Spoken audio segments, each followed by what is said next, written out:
ਇਹਦੇ ਤੋਂ ਝਗੜਾ ਹੋਇਆ ਦੋਵਾਂ ਭਰਾਵਾਂ ਦਾ ਤੇ ਵੱਡੇ ਭਰਾ ਨੇ ਛੋਟੇ ਭਰਾ ਨੂੰ ਕਤਲ ਕਰ ਦਿੱਤਾ। ਮੈਨੂੰ फ़ोन आया दुकान पे कि ऐसा ऐसा मामला होया, मैं गया वहाँ तो मेरे आउंदियां डेथ हो गई सी। हर फैसले पे इनका झगड़ा होता था तो वो आज इतना ज़्यादा होया कि उसने कत्ल ही कर डाला। वो कह रहा था मैं कहाँ से बिल दूँ। वो बिल की वजह से इन दोनों के भाइयों में आपस में झगड़ा हुआ। वो कह रहा था मुझे बिल दो, उसने बोला काम नहीं है, मैं कितों बिल तेन देवां, मेरे को नहीं है। महंगाई ने कीमती जान सस्ती कर दी। गुजरांवाला में बिजली का बिल ज्यादा आने पर दो भाइयों में झगड़ा। प्रिंस रोड के रिहायशी छोटे भाई उमर फारूक को बड़े भाई मुस्तफ़ा ने तेजधार आले से गला काटकर कत्ल कर दिया। मकतूल दो बच्चों का बाप था। लाश अस्पताल मुंतकिल, मुलजिम को गिरफ्तार कर लिया गया। झगड़े की सीसीटीवी फुटेज सामने आ गई।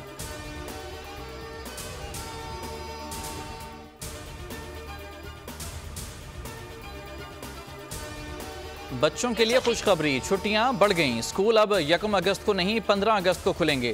महकमा तालीम सिंध ने मौसमी हालात के पेश नज़र फैसला किया, नोटिफिकेशन जारी। बच्चे खुशी से निहाल, कहते हैं छुट्टियां बढ़ने से दिल गार्डन गार्डन हो गया।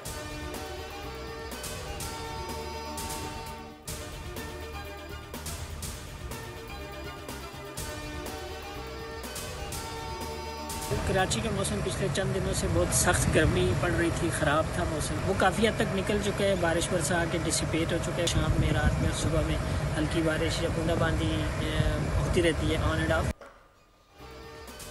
कराची पर कुदरत मेहरबान हो गई। मुख्तलिफ इलाकों में हल्की बारिश, मौसम खुशगवार, समंदरी हवाएं तवील अरसे बाद बहाल। गुज़िश्ता रोज़ दर्जा हरारत 36 डिग्री सेंटीग्रेड रिकॉर्ड किया गया। चीफ मेट्रोलॉजिस्ट सरदार सरफराज ने खुशखबरी सुना दी। कहा कराची में जुलाई का असल मौसम वापस आ गया। आइंदा आने वाले दिनों में मौसम इसी तरह अब्रालूद रहेगा।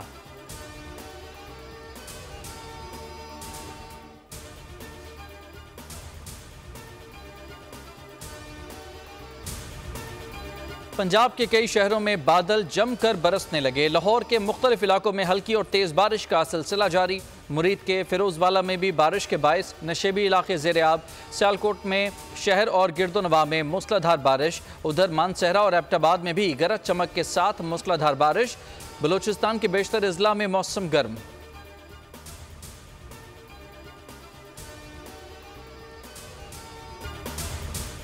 IPP's माहिदों के खिलाफ ताजरों का अदालत में जाने का फैसला। FPCCI सुप्रीम कोर्ट से मुदाखलत की इस्तदा करेगी।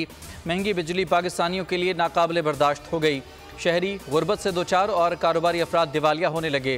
साबिक वजीर गौहर एजाज ने संगीन सूरत हाल की तस्वीर दिखा दी। कहा 2020 में साबिक वजीर अली मोहम्मद खान ने रिपोर्ट में बताया था कि हुकूमती नाअहली और IPP's की गलत बयानियों की वजह से सैकड़ों अरब रुपए का नुकसान हो रहा है। गौहर एजाज ने सवाल किया वो रिपोर्ट आज तक मुकम्मल तौर पर नाफिज क्यों नहीं की गई। हुकूमत ने उस रिपोर्ट में मुतालबा करदा फॉरेंसिक ऑडिट का हुक्म क्यों नहीं दिया।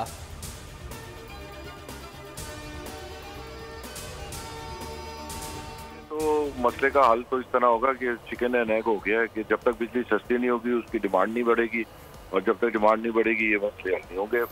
प्रॉब्लम ये है कि हमारा सिस्टम ही 22,000 का है और लग गए हैं तकरीबन हमारे पास 42,000 और उसकी कैपेसिटी पेमेंट हो रही है मजीद रास्ते में। तो ये दिन ब दिन मसला ख़राब ही होता चला जा रहा है। इसका सिर्फ यही हाल है कि ये जो ओवर कैपेसिटी लगी है ये रीनेगोशिएट हो और इस सारे को ख़त्म किया जाए। जब तक कीमत कम नहीं होगी, बिजली सस्ती नहीं होगी, डिमांड नहीं बढ़ेगी और ना ही ये मसले का हल है। हमारे लिए टैरिफ को कम किया जाए। चेयरमैन एप्टिमा आसिफ इनाम ने ज़्यादा इस्तेमाल पर सस्ती बिजली की तजवीज़ मुस्तरद कर दी। बोल के प्रोग्राम व्यापार में गुफ्तगू करते हुए कहा पैदावारी सलाहियत का हमें फ़ायदा नहीं हो रहा। हमारा सिस्टम ही 22,000 मेगावाट का है तो 42,000 मेगावाट के मुआहदे क्यों किए गए। हुकूमत उसके ज़िम्मेदारों से पूछे, सिस्टम से ज़्यादा जो भी चीज़ लगी वो गलत है।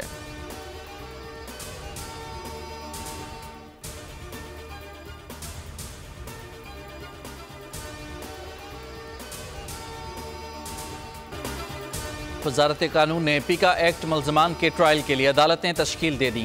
जस्टिस बाबर सत्तार ने हुकूमत से पीका एक्ट के तहत अदालतों के अदम क़याम पर जवाब मांगा था। सोशल मीडिया इदारों और शख्सियात के खिलाफ प्रोपेगेंडा करने वाले डिजिटल दहशतगर्द तस्वुर होंगे। मुल्ज़मान के खिलाफ सख्त कानूनी कार्रवाई अमल में लाई जाएगी।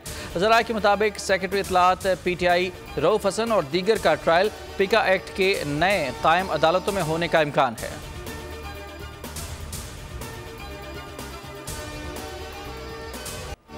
पीटीआई के मरकजी सेक्रेटरी इत्तलात रऊफ हसन का 2 रोज़ा जिस्मानी रिमांड मंजूर।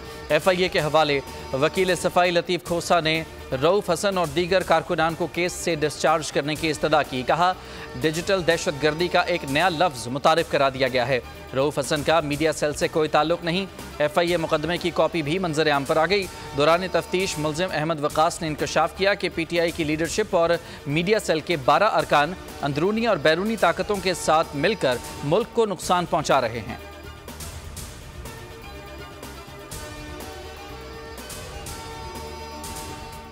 कि ये कैंप वज़ीर-ए-आज़म इमरान खान साहब के लिए सॉलिडारिटी के लिए लगा है। हम लोग अलामती भूख हड़ताल कर रहे हैं।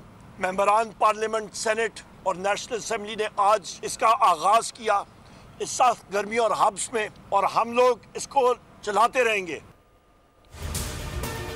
पाकिस्तान तहरीक इंसाफ ने बानी PTI और कारकुनों की गिरफ्तारी पर पार्लियामेंट हाउस के बाहर अलामती भूख हड़ताली कैंप। मीडिया से गुफ्तगू में उमर अयूब ने कहा कि बानी PTI की रिहाई तक रोज़ाना एहतजाज करेंगे। असद कैसर ने कहा, मौजूदा हुकूमत के पास जाली मैंडेट है, फौरी मुस्ताफ़ी हों। शिबली फराज बोले, पार्लियामेंट से शुरू होने वाली अलामती भूख हड़ताल मुल्क भर में फैलेगी। अल्लामा नासिर अब्बास का कहना था कि भूख हड़ताली तहरीक में भी हिस्सा डालें और जालिमों को पैगाम दें।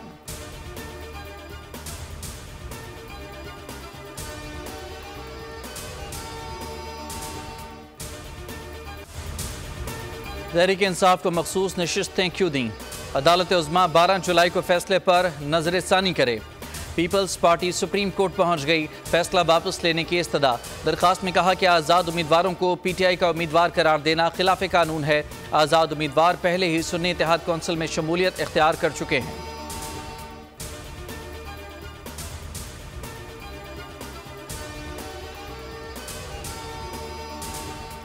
बानी PTI का दौरान तफ्तीश पॉलीग्राफिक, वॉइस मैचिंग और फोटोग्रामेट्री टेस्ट देने से इनकार।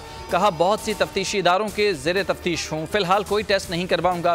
बानी PTI से लाहौर पुलिस की तफ्तीश का पहला मरहला मुकम्मल हो गया। पुलिस ने बानी PTI से कई सवालात किए जिनका उन्होंने जवाब नहीं दिया। कहा कि पुलिस पर एतबार नहीं। इंसाफ की यकीन दहानी पर बानी चेयरमैन ने 15 मिनट तक पुलिस के सवालात के जवाब दिए।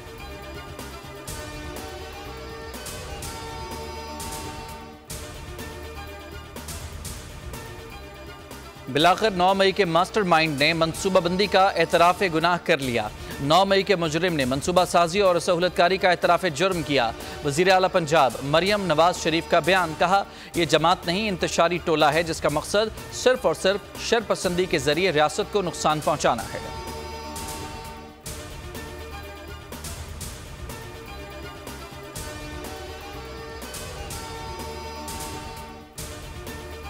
बानी PTI ने GHQ के सामने एहतजाज की कॉल देना तस्लीम किया।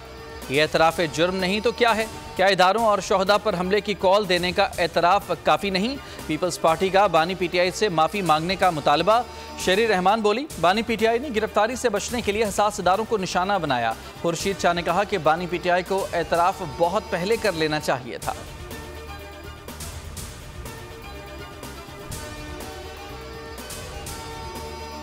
GHQ के बाहर एहतजाज का। देखिए, एहतजाज हर एक का हक है।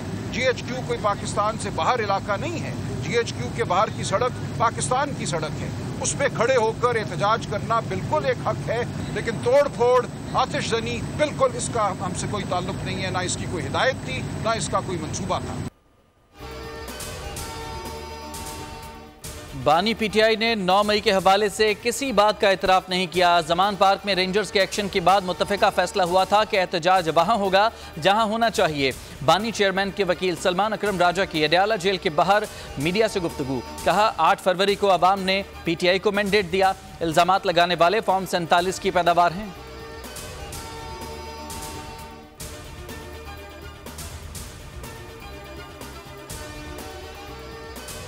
बात करते हैं तो दुख की बात है कि उधर से असेंबली के अंदर करारदाद मंजूर हो जाती है। आई अप्रिशिएट यहाँ KP के चीफ मिनिस्टर को, जिन्होंने अपना एक प्रेस नोट निकाल के पूरी चीज़ को वाज़ेह किया। मैंने उसको पढ़ा है और ये बहुत अच्छी बात है कि चीफ मिनिस्टर खैबर पख्तूनख्वा ने इस हालात को बताया कि उसमें मिसक्रिएंट्स थे। अमेरिका अफगानिस्तान में नाइट विजन ग्लासेस छोड़ गया, जिससे TTP हमारी फोर्सेस पर फायर करती है। एक्स सर्विसमैन सोसाइटी के सदर lieutenant general retired Abdul Qayyum की रावलपिंडी में प्रेस कॉन्फ्रेंस। कहा, अमेरिका अफगानिस्तान में $7 अरब का असलहा और दहशतगर्द छोड़कर गया, 40,000 गाड़ियां भी छोड़कर गया।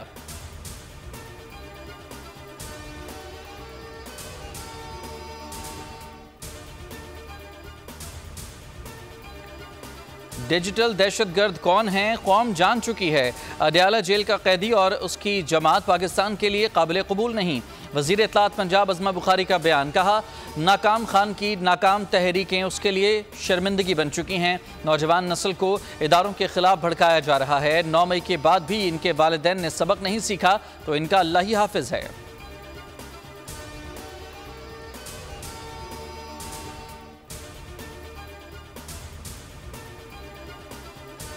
IPPs का धंधा मजीद नहीं चलेगा, अवाम जालिमों से अपना हक छीन कर लेंगे। अमीर जमात इस्लामी हाफिज नईमुर रहमान की मीडिया से गुफ्तगू। कहा, 26 जुलाई का इस्लामाबाद धरना पुरअमन होगा। अवाम अपने हक के लिए निकलें और हमारा साथ दें। सिविल मिलिट्री ब्यूरोक्रेसी, जजेस रिटायर्ड होकर कॉन्ट्रैक्ट पर आले ओहदे ले लेते हैं।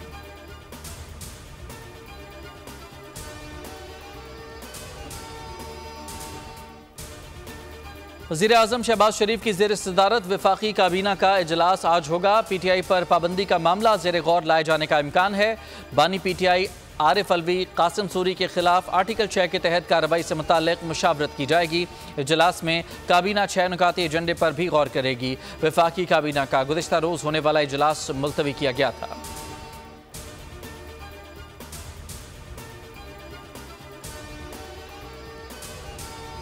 पाक चीन इक़्तिसादी ताल्लुकात को फ़रोग़ देने का आज़म। वज़ीर आज़म शहबाज शरीफ से चीनी कंपनी के वफ़द की मुलाकात। ज़राअत, लाइव स्टॉक, अद्वियात और दीगर शोबों में सरमायाकारी पर ब्रीफिंग। वज़ीर आज़म ने कहा कि पाक चीन सरमायाकारी मुआहदे खुश आइंद हैं।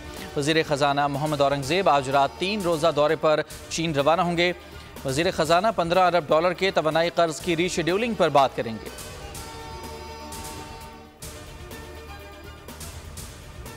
तुर्कमानिस्तान के वज़ीर ख़ारजा राशिद मिर्दोफ का दौरा पाकिस्तान। सदर मुमलिकत आसिफ जरदारी और वज़ीर आज़म से तापी मनसूबे पर तबादला ख्याल। तुर्कमानी वज़ीर ख़ारजा के हमरा मुश्तरका प्रेस कॉन्फ्रेंस में वज़ीर ख़ारजा इसाक डार ने तापी मनसूबे को आगे बढ़ाने का ऐलान किया। कहा, SIFC कारोबार और तजारत के लिए पुरकशिश माहौल पैदा कर रही है। तुर्कमानी हम मनसब का तापी मनसूबे समेत दीगर तजारती तजावीज़ पर इत्तफाक।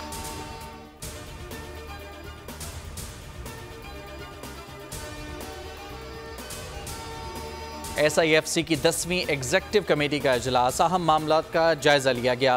वफाकी वज़ीर बराए मनसूबाबंदी, तरक्की और खुसूसी इक़दामात ने इजलास की सदारत की। मुतालिका वजारतों ने SIFC के दायरा कार में अहम शोबों में मनसूबों और पॉलिसी इक़दामात पर पेशरफ्त की रिपोर्ट पेश की।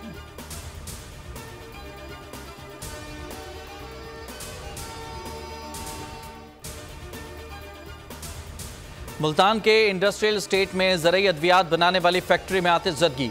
डिप्टी कमिश्नर के मुताबिक आग पर 70% काबू पा लिया गया है। फैक्ट्री मालिकान ने बताया, आग शॉर्ट सर्किट के बायस लगी। फैक्ट्री में मौजूद तमाम वर्कर्स को बहिफाजत बाहर निकाल लिया गया था। एक रेस्क्यू फायर व्हीकल भी आग से मुतासिर हुई।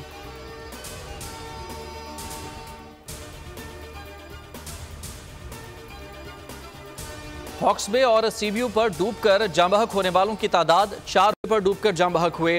हॉक्स बे पर डूबकर जाँ बहक होने वालों में 2 ख़वातीन और 1 मर्द शामिल। एक शख्स सीव्यू पर डूबकर जाँ बहक हुआ।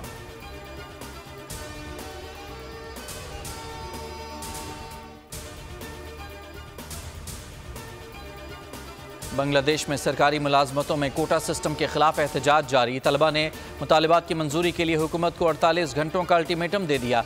वज़ीर आज़म हसीना वाजिद से माफ़ी का मुतालबा। हसीना वाजिद का सूरत हाल बेहतर होने तक कर्फ्यू हटाने से इनकार। पुरतशद्दुद मुजाहिरों का जिम्मेदार अपोजिशन जमातों को करार दे दिया। मुजाहिरे रोकने के लिए 2 रोज़ से जारी आम तातील में भी 1 रोज़ की तौसी कर दी गई।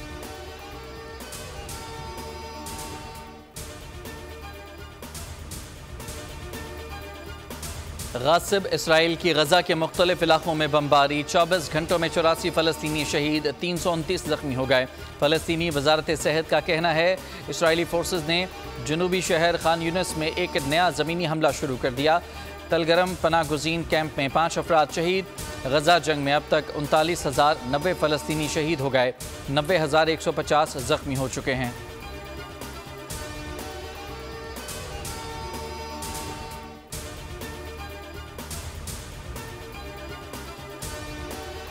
अमरीकी इलेक्शन में बाइडन की दस्तबरदारी डेमोक्रेट्स के लिए नया शगुन साबित हो गई।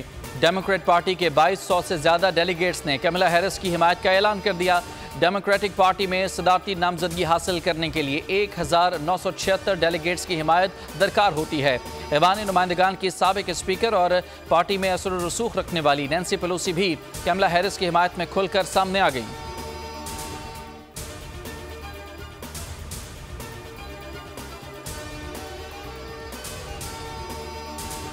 भारतीय मीडिया ने अपनी जिल्लत का सामान खुद ही कर लिया। आईसीसी मीटिंग की साइडलाइंस पर पीसीबी ने भारत को दो तरफा सीरीज खेलने की कोई पेशकश नहीं की। पाकिस्तान क्रिकेट बोर्ड की सारी तवज्जो चैंपियंस ट्रॉफी के बजट की मंजूरी पर रही।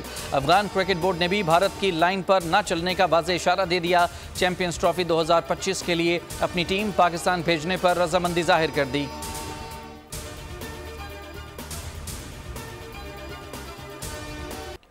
Pakistani team women's Asia cup T20 के सेमीफाइनल में पहुंच गई। आखिरी ग्रुप मैच में पाकिस्तान ने यूएई को 10 विकेटों से शिकस्त देकर इवेंट की आखिरी 4 टीमों में जगह बना ली। हरीफ टीम के खिलाफ गुल फिरोजा ने निस्फ सेंचुरी स्कोर की। मुनीबा अली ने 37 रन स्कोर किए। इवेंट के सेमीफाइनल जुमे के दिन खेले जाएंगे।